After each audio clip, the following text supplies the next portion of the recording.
Huge gameplay and info drop for Battlefield 2042. We'll be taking a look at gameplay of the 5 remaining specialists, UI updates, changes that DICE have made based on beta feedback and more. So the video starts off with Rao, and Rao is a recon class specialist from India. And their abilities are based around hacking, and the first one that we can see in the video here is called Trojan Network. They hack an enemy player, and if you kill a hacked enemy player, it will actually highlight any of their teammates that are around or nearby. You can see they take down the player there, and then it highlights a couple people that are nearby in the vicinity. And their second ability is the Cyber Warfare Suite, and this allows them to hack enemy equipment and in-world objects. So you can see an example here. They hack the bollards, they go down for a second, teammates go through, they come back up, and the enemy transport gets stopped and meets an untimely demise to a rocket launcher. Next up is Dozer, and this was one of the first specialists that we got a good look at in the reveal trailer. And Dozer has the blast resistant trait, which means that they're more resistant against grenades and explosive damage. Looks kind of similar to EOD perhaps in Call of Duty. And their unique gadget is the ballistic shield, and they're using it here to protect themselves from Falk, Danger Grandma, who's just going ham on them. But it kind of looks like that they're actually deflecting the bullets back, and that gets them a kill. This seems fundamentally broken to me and really weird in a Battlefield game. I assume that the right shield would just block projectiles rather than reflecting them back. Feels like that could be really annoying to fight against. Seems a bit unnecessary, and I feel like just being able to defend yourself is enough of a unique gadget to have. Next up is Sundance, and we've seen Sundance in the reveal trailer, but now we get a proper look at their ability. Really cool clip this is, and it will allow you to move very quickly from point A to point B or traverse long distances across the map. Just looks really fun, and it's cool to think of the awesome things you could do with this. Several new guns in this trailer as well if you've been paying attention. And their unique gadget is the Smart Explosive. This will allow you to select between one of 3 grenades: anti-armor, EMP, and scatter grenades. In the first clip they used the scatter grenades to kill some infantry, then they switched to the anti-armor, throw it near a vehicle, and it will lock onto it and fly towards it and explode. I suppose it's a grenade version of the MBT Lord that we had in Battlefield 4. So it looks like Sundance is a very versatile character. Next up is Jisoo Pike from South Korea, and they have the threat perception as their trait, and this means that if an enemy does damage to you, they will automatically be spotted. So it's kind of like that recon perk in Battlefield 5, but the other way around. And their active ability is called the EMG-X scanner. You can see they pop it there, and it reveals people through walls close to you in the vicinity. I have to say that I completely disagree with this being in a Battlefield game. And all we've got is the context of this clip. You could say, well, it's just really close range and it's a short snapshot. Maybe it has a really long recharge time on it, but I just feel like this kind of thing doesn't fit in Battlefield. Perhaps a bit too futuristic for me, that one. I think instead maybe you could hit the pulse and it reveals people on the minimap for you and your team. More of a support role rather than a personal mini wall hack for you for a few seconds. Let me know your thoughts on that below. And finally we have Angel from Romania. They are a support class specialist, and we get a nice look at the AC-42 rifle here. Looks like a really heavy hitting DMR. Their passive ability lets you revive teammates quicker, and also they come back with full health and armor. Obviously a great team play specialist, and I'm sure this will be really valuable in 128 player matches of Breakthrough. And then their active gadget is the ability to call in a loadout crate, and you can get armor from this, ammo, and you can also change your loadout. So you can save loadouts, and we'll get into this a bit further. They switched to the sniper loadout they've got. Take out the guy on top of the pylon over there. Could be useful in some occasions on Conquest where you need anti-air or anti-vehicle, for example. Perhaps quite limited circumstances though in Conquest and Breakthrough, because you can just redeploy, change gear, spawn on your squad. But I see this ability being incredibly sought after in Hazard Zone, where everyone has to play a unique specialist, and if you die, you're out of the game unless your team can bring you back with a gadget. So in Hazard Zone, Angel could be quite a popular pick. So that's it for the 10 specialists. We now know what they all do when the game launches. Out of all 10, I think they all offer interesting, balanced options apart from Pake and Dozer. They're definitely going to need some changes, in my opinion.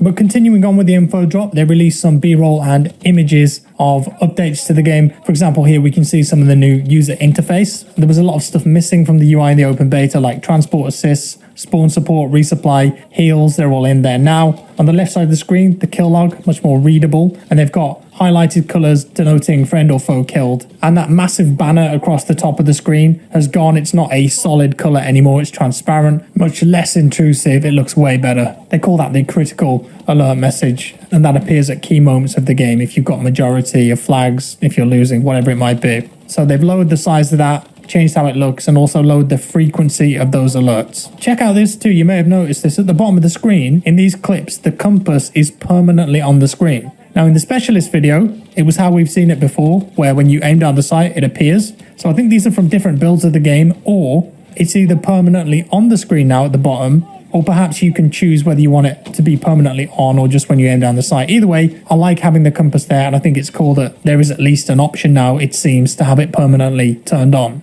This is a quick look at the loadout menu. None of this was in the open beta, but loadouts in the game will be fully customizable. There'll be some default ones available, but of course, as you go along and you unlock stuff, you'll be able to build your own loadout and save it. Pick different attachments for your guns, different gadgets, whatever grenade that you want, and have it on tap, ready to go in the game.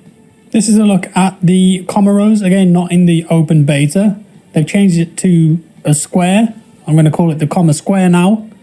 I don't think that'll catch on, but you get the idea. You can issue commands, you can give orders, nice and straightforward, got some nice twisty turny animation graphics here. The big map, as it's referred to internally here, was disabled in the open beta, but this is what it'll look like in the final game. You can open this at any time that you're alive during gameplay by pressing the view/touchpad button on console or M on PC. If you're a Battlefield player, you'll know what this is and how useful it is.